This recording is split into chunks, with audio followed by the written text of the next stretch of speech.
इंदौर में ट्रांसपोर्ट कारोबारी राजू रघुवंशी की हत्या के मामले में पकड़ाए सोनम और अन्य लोगों के खिलाफ कड़ी कार्रवाई की मांग को लेकर राजौआ के परिजनों ने इंदौर में कैंडल मार्च निकाला। इस दौरान अब राजौआ के परिजन ने सोनम के परिजनों के साथ ही इस हत्याकांड में शामिल सभी आरोपियों के परिजनों से भी पूछताछ करने की मांग की है।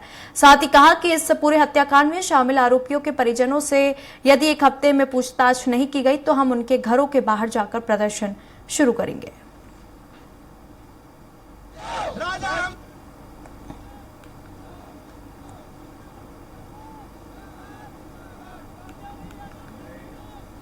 हम सरकार से निवेदन करना चाहते हैं कि उसको सोनम को ऐसी सजा दो कि जो 72 से 72 वो राजा को उसने कैसा मारा, लेकिन हम तो सब चाहते हैं सर, और जनता के हवाला कर दो, उसकी ऐसी हालत करें। हम तो ऐसा चाहते हैं कि उसको फांसी से भी 72 सजा दो। कैंडल मार्च से निकाला गया कि आज मेरा भाई उसकी हत्या हुई है। वो हत्या में आज तक उनके परिवार में किसी को पकड़ा नहीं है। आज जगह मेरा परिवार में बहु वहाँ पर गायब हो जाती कभी लड़की सोनम, तो हमारे पूरे परिवार को जेल में बिठाया जाता, उनसे कड़ी से कभी कार्रवाई की जाती है। लेकिन ये कौन सा नया है क्या? क्या लड़की जो लड़का है वो मारा, उसके यहाँ से किसी ने भी कुछ भी नहीं। इंदौर के बहुचर्चित राजा रघुवंशी हत्याकांड में हर दिन नए चौंकाने वाले खुलासे हो रहे हैं। हत्या, साजिश, प्रेम संबंध और हवाला कारोबार के इस ताने बाने ने पूरे प्रदेश में सनसनी फैला दी। इस हाई प्रोफाइल मर्डर मिस्ट्री में अब तक राजा की पत्नी सोनम रघुवंशी, कथित प्रेमी राज कुशवाहा और उसके साथी विशाल, आकाश और आनंद को शिलांग पुलिस गिरफ्तार कर चुकी है। पुलिस जांच की दिशा अब तेजी से बदल रही है और कई चौंकाने वाले खुलासे हो रहे हैं। इंदौर के चर्चित राजा रघुवंशी हत्याकांड में हर दिन चौंकाने वाले राज सामने आ रहे हैं। अब इस मामले ने एक और सनसनीखेज मोड़ ले लिया है। पुलिस जांच में जो खुलासा हुआ उसने अब तक की पूरी कहानी को ही पलट कर रख दिया है। अब तक सबको लग रहा था कि सोनम रघुवंशी और राज कुशवाहा का प्रेम प्रसंग इस हत्याकांड की जड़ है, लेकिन अब पुलिस को शक है कि राज कुशवाहा तो महज एक मोहरा था। असली खेल में सोनम का प्यार कोई और था, जिसके लिए उसने अपने पति राजा रघुवंशी की हत्या की साजिश रची। सोनम ने बेहद शातिर तरीके से राज कुशवाहा और बाकी आरोपियों को अपने जाल में फंसाया। राज को प्यार का झांसा और राज के बाकी साथियों को पैसों का लालच दिया। राज भी सोनम के खेल का हिस्सा नहीं बल्कि खुद एक शिकार था।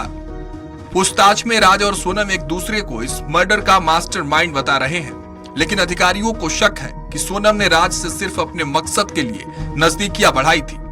इस पूरे मामले में सोनम का परिवार और उसके जानने वाले भी हैरान हैं। सोनम के भाई गोविंद का दावा है कि राज सोनम को दीदी कहता था और 3 साल से राखी भी बंधवा रहा था। हाँ, राज मेरे पास में ही बैठ के राखी के दिन आता था, राखी बंधवा के जाता था। ना कि दोनों हम साथ में ही राखी बंधवाते। यही नहीं, राज कुशवाहा ने भी शिलांग पुलिस से पूछताछ में सोनम के साथ रिश्ते की बात नकार दी है। राज का कहना है कि वो अकेले राजा रघुवंशी की हत्या की जिम्मेदारी लेने को तैयार है। उसका साथ सोनम के साथ न जोड़ा जाए। राज के परिजन भी उसके और सोनम के बीच रिश्ता भाई बहन का ही बता रहे हैं। अगर राज भाई था, फिर सोनम किसके लिए अपने पति की हत्या तक पहुंच गई? आखिर कौन है सोनम का राज? पुलिस को अब सोनम के तीसरे प्रेमी पर गहरा शक है। आशंका है कि सोनम राज का इस्तेमाल कर रही थी। असल में उसका इरादा किसी और के साथ भागने का था। कौन है ये तीसरा शख्स? क्या वही असली मास्टरमाइंड है? अगर राज सिर्फ मोहरा था तो किसके लिए सोनम ने राजा रघुवंशी की जान ली? क्या सोनम का असली प्यार अभी भी पुलिस की पकड़ से बाहर है? इस हत्याकांड में आगे और बड़े खुलासे होने वाले हैं। ये वो तमाम सवाल हैं जो आम लोगों के जहन में कौंध रहे हैं। इन्हीं सवालों के बीच एक बड़ा सवाल ये भी है कि क्या सोनम को मिल पाएगी उसके किए की सजा? पुलिस के पास है कितने पुख्ता सबूत? इस सवाल का जवाब जानने के लिए हमने हाई कोर्ट के वकील कृष्ण कुमार गुन्हारे से खास बातचीत की है। इंदौर के बहुचर्चित राजा रघुवंशी हत्याकांड में लगातार नए खुलासे हो रहे हैं। शिलांग पुलिस द्वारा लगातार जो है कहीं ना कहीं खुलासे किए जा रहे हैं। वहीं पता चला है कि सोनम रघुवंशी हत्याकांड को अंजाम देने के बाद राजा रघुवंशी के साथ देवासनाका स्थित फ्लैट में भी रही है। हमारे साथ मौजूद है इंदौर के हाईकोर्ट के एडवोकेट श्री कृष्ण कुमार कुन्हारे जी। उनसे हम चर्चा करते हैं। कुन्हारे जी, एक बहुत चर्चित हत्याकांड जो है इंदौर में हुआ है। कई तरह के खुलासे जो है नित्य नित्य आए हैं। पहले दोनों दंपति लापता थे, उसके बाद राजा रघुवंशी की जो है शव मिलता है, उसके बाद सोनम रघुवंशी जो है वह हत्यारी निकलती है। उसके साथ जो है राज कुशवाहा का कथित प्रेमी बताया जाता है, 2-3 युवक और अन्य मिलते हैं। तो किस तरह तरह से इस केस को देखते हो, किस तरह से कानूनी भाषा में सरल शब्दों में आप बयां कर पाएंगे कि किस तरह से इस केस में इन आरोपियों को सजा मिलेगी? देखिए, चूंकि ये केस ने पूरे के पूरे हिंदुस्तान को झंझोरा है और इसमें तीन राज्य कहीं ना कहीं कुछ ना कुछ, तीनों राज्यों की पुलिस ने भी इसने बहुत अच्छा इफिशिएंटली दिखाते हुए काम करा। अगर हम इसको एक सामान्य दर्शकों के सामान्य भाषा में पकड़े तो आप देखिएगा कि इस पूरे केस की जो क्रिमिनल कॉन्सिक्वेंसी है, जो भी षड्यंत्र रचा गया वो इंदौर मध्य प्रदेश में रचा गया और साथ में इसको एग्जीक्यूट किया गया है मेघालय में और उसके बाद में सरेंडर हुई है वो लड़की आके गाजीपुर उत्तर प्रदेश में। तो इस तीनों ही कड़ी को आप देखेंगे तो ये अपने आप में इन जितने भी पांचों आरोपी हैं और जो भी इसमें संलग्न हो सकते हैं उन आरोपियों की स्टेट ऑफ माइंड और उनके दिमाग के क्राइम को लेकर परिपक्वता दिखाती है कि किस प्रकार से उन्होंने ये क्राइम कराया। क्योंकि वर्तमान में अगर आप देखते आ रहे हैं तो कहीं ना कहीं वो लड़की जब वहां पे गुमसुम बैठी थी गाजीपुर में और कोई सी प्रकार का जवाब नहीं दे रहे थे, लेकिन उसके पहले आपने देखा होगा कि उज्ज्वला यादव नामक युवती का वर्जन आया कि उसके सामने बातचीत भी करी थी, उससे बातचीत भी करी तो साथ में एक मैंगो फ्रूटी भी पी रही थी। तो वहां ये दिखाता है कि कहीं ना कहीं इन लोगों से, जहां तक मैं समझता हूं, कहीं ना कहीं इन लोगों ने या तो कोई ना कोई टीवी क्राइम सीरियल्स को ये कहीं ना कहीं इंस्पायर हुए हैं या इनके पीछे कोई ना कोई व्यक्ति ऐसा है जो इनको कहीं ना कहीं कानूनी जानकारी बारीकियों से अवगत करा रहा है। क्यों? क्योंकि पुलिस के सामने वो युवती मौन हो जाती है और ऑर्डिनरी अगर आप दूसरे सीसीटीवी फुटेज में देखेंगे तो वो बाकायदा अपनी काम कर रही है। अगर इसकी हम बात करें तो आप देखिएगा सबसे पहले इस केस के अंतर्गत आरोपी गण को निश्चित रूप से अगर ये केस में चूंकि वर्तमान में किसी प्रकार का कोई प्रत्यक्ष साक्ष्य नहीं है या कोई ऐसा गवाह नहीं है जिसके सामने हत्या हुई, तो पूरा का पूरा केस परिस्थिति जन्य खून लगा हुआ जो भी स्टेन ब्लड के धब्बे वो पूरे के पूरे फिजिकल एविडेंस में इनको सजा दिलाने का कार्य करेंगे। तीसरा रहेगा इसमें विटनेस जो एक अल्बर्ट करके जो वहां का टूरिस्ट गाइड था, उस व्यक्ति ने इनके साथ में 3 अननोन व्यक्ति को भी देखा था। वो महत्वपूर्ण यहां पर कड़ी रहेगा जो इस केस के अंदर इनको सजा दिलाने का काम करेगा। और लास्ट रहेगा इसमें फाइनेंशियल रिकॉर्ड, क्योंकि एक महिला जो कि हम दिन भर में सोशल मीडिया से जो देख रहा हूं तो एक महिला 9 लाख रुपए के कैश को लेकर ट्रांजैक्शन को लेकर जाती है ज्वेलरी खरीदने को लेकर। तो कहीं ना कहीं ये जो 4 जो link of the chain of the ये जो सर्कमस्टेंसेस चेन ऑफ है, इनको चारों का तो पुलिस सही तरीके से एस्टेब्लिश करती है तो निश्चित रूप से मर्डर के केस में इनको आजीवन कारावास नहीं, क्योंकि इसके अंदर इस युवती ने जो मर्डर करा चारों पांचों ने मिलकर ये निर्दयता और कोल्ड ब्लडेड मर्डर तो उनको फांसी की सजा हत्या के केस में होगी और साथ में कॉन्स्पिरेसी के केस में भी। क्योंकि इसके अंतर्गत आपने देखा होगा कि जो राजा रघुवंशी उसका सामान होम स्टे में पूरा मिला, लेकिन सोनम का नहीं मिला। सोनम का कुछ ही सामान मिला है और साथ में सोनम को सामान मिलने के साथ में राजा के जो सोने की अंगूठी थी, शादी की अंगूठी थी, सगाई की अंगूठी, तो अन्य जो वॉलेट थे नहीं मिले। तो इसको लेकर भी अन्य धारों का इजाफा होने की संभावना से इनकार नहीं किया जा सकता। देखा जाए तो कितनी क्रिमिनल माइंड थी इस तरह की जो है शादी के पहले ही जो है राजा की हत्या को अंजाम देने के लिए एक स्क्रिप्टिंग तैयार होती है। कथित प्रेमी जो राज कुशवाहा बताया जा रहा है, हालांकि राज कुशवाहा का एक चौंकाने वाला बयान जो है यहाँ पर सामने आया। राज कुशवाहा कह रहा है कि हाँ मैं हत्याकांड में शामिल था, जैसा कि शिलांग पुलिस बता रही है, लेकिन मेरा जो है सोनम से प्रेम प्रसंग ना जोड़ा जाए। तो क्या लगता है कि सोनम ने राजा रघुवंशी की हत्याकांड में राज कुशवाहा को एक मोहरा बनाया है? पर्दे के पीछे की कहानी और कोई है, और भी कोई इसमें षड्यंत्र में शामिल हो सकता है? ये आपने बहुत अच्छा प्रश्न करा है। अगर आप देखें कि ये जितना सामने से केस दिख रहा है, सामान्यतः अगर लोग देखेंगे बोले ये इसमें सब लोग पकड़ा गए हैं, अभी ओपन एंड शट केस है, लेकिन अगर इस केस की अगर बारीकी से एसआईटी जांच करेगी तो इसमें कई पड़ते और कई ट्विस्ट आ सकते हैं। सर्वप्रथम एक ट्विस्ट ये है कि जिस युवती को वहां पर जो 2 लोग गाजीपुर में छोड़ने आए थे, उत्तर प्रदेश में छोड़ने आए थे, वो 2 लोग कौन थे?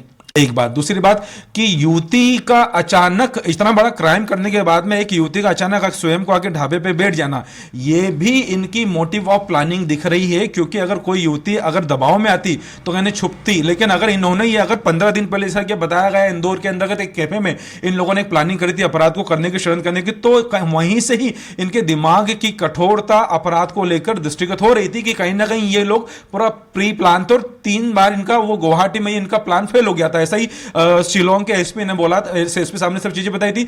तो ये निश्चित रूप से इसके अंतर्गत कई अगर बारीकी से देखा जाए और जो इंदौर की पुलिस अगर इसमें इंदौर की क्राइम ब्रांच पुलिस में बारीकी से अगर अलग लेवल पे अगर सूक्ष्मता से जांच करें तो कहीं ना कहीं निश्चित रूप से इसमें और भी कई लोगों के शामिल होने की संभावना से इनकार नहीं किया जा सकता। क्योंकि अभी उनको हथियार मिल गया है, सब चीजें मिल गई, लेकिन अगर जो इसमें जो मृतक राजा रघुवंशी इनके भाई जो सचिन है, अगर ये नार्को टेस्ट की अगर मांग करते हैं तो कहीं ना कहीं और इनकी जो छुपी हुई कड़ियां वो बाहर आ सकती हैं, क्योंकि कहीं ना कहीं ये इन चीजों को इस पर दिखा रही है कि ये अपने आप में एक बहुत बड़ा मामला है। क्योंकि पहले हवाला का पैसे का शो हुआ, हवाला का पैसे का ट्रांजेक्शन हुआ, फिर 50,000 रुपये पीतमपुर के किसी व्यापारी के माध्यम से आने का भी विभिन्न मीडिया प्लेटफॉर्म में बताया जा रहा है। तो कहीं ना कहीं ये सब चीजें एक लंबी साजिश को दिखा रहा है, और ये लंबी साजिश एक प्यार को पाने के लिए नहीं की गई है। प्यार के साथ में और भी चीजें हो सकती हैं। अगर इसकी पुलिस परत से जांच करे, जांच पड़ताल करे, तो कई चीजें सामने आएंगी। राजा रघुवंशी हत्याकांड में पुलिस जांच में लगातार नए खुलासे हो रहे हैं। ताजा खुलासा यह है कि राजा हत्याकांड के एक आरोपी विशाल चौहान ने हीराबाग की एक बिल्डिंग में अपने ही नाम से फ्लैट बुक कराया था। विशाल ने इस फ्लैट की बुकिंग के साथ ही 3 महीने का किराया एडवांस में जमा किया था। माना जा रहा है कि यह फ्लैट की बुकिंग राज और सोनम के रहने के लिए की गई थी। शिलोंग पुलिस ने पहले ही जानकारी दे चुकी है कि सोनम रघुवंशी देवास नाका इलाके में कुछ दिनों के लिए रुकी थी। विशाल चौहान ने फ्लैट में अपने भाई और बहन के रुकने की बात भी कही थी। ये फ्लैट जो मेरे से लिया था वो विशाल सिंह चौहान ने लिया था, और वो भी यहाँ रह के गए हैं, आए कि नहीं आए ये भी मेरे को थोड़ा आइडिया भी था। सीसीटीवी फुटेज का जैसा मैंने आपको बताया, बिल्डिंग अंडर कंस्ट्रक्शन थी जब 30 मई को वो आए। देखो आप देख सकते हो फर्नीचर का सामान अभी भी बन रहा है, तो कैमरा भी उसके बाद ही लगे हैं। उनके समय जब वो आए थे तब कैमरा रिकॉर्डिंग स्टार्टिंग नहीं हुई थी। वो 8 जून को यहाँ से गई है, तो 8 जून तक भी कैमरे चालू नहीं हुए थे क्या? नहीं, मैं आपको बताता हूँ, जहाँ तक मेरे को आइडिया है वो 2-3 जून तक का तो मेरे को पता है। 2-3 जून के बाद मेरा यहाँ पे कंटिन्यू आना हुआ है इस बिल्डिंग पे।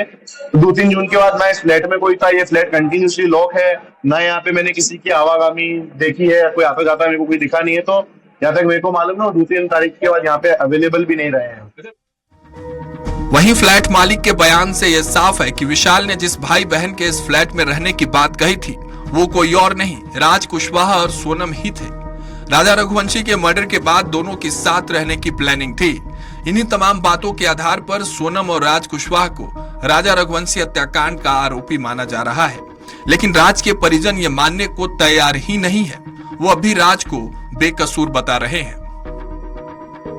राज कुशवाहा, उसके परिजनों और सोनम के गुमराह करने वाले बयानों के बाद राजा रघुवंशी के भाई सोनम और राज कुशवाहा के साथ राज कुशवाहा के परिजनों का भी नार्को टेस्ट करवाने की मांग कर दी है।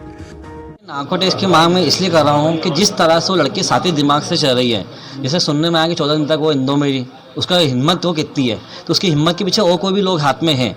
जैसे मेरे को ये सुनने में आया था कि मैंने आज देखा कि वो जब राजा की शव यात्रा निकली, जब भी वो उसने यात्रा पूरी देखी है, टीवी बैठ के देखी या इस पर गाड़ी में बैठ के वो देख रही थी, तो ये चीज़ें वो गुमराह कर रही है और मेरे को ना अंदर से वो कर रही है। तो मैं इसलिए नार्को टेस्ट की मांग इसलिए कर रहा हूँ कि सब दूध का दूध पानी का पानी सब किलो होगा, इसके पीछे किसका हाथ है किसका हाथ नहीं है। तो अपन ये 5 और 6 की जाँच जब की जाएगी तो उससे बहुत बड़ी चीज़ हाथ में आएगी। मैं इसलिए मेघालय सरकार से एक अपील करता हूँ कि नार्को टेस्ट की जाँच की जाए। पुलिस का मानना है कि राजा की हत्या की साजिश काफी पहले रची गई थी। फ्लैट बुकिंग, 3 महीने का किराया भुगतान जैसी सभी गतिविधियां पूर्व नियोजित थी। अब मामले में तकनीकी साक्ष्यों और कॉल डिटेल्स के आधार पर आगे की जांच की जा रही है। देखना यह है कि पुलिस राजा हत्याकांड का राजफास कब तक कर पाती है। स्वराज एक्सप्रेस के लिए इंदौर से विकास सिंह सोलंकी की रिपोर्ट।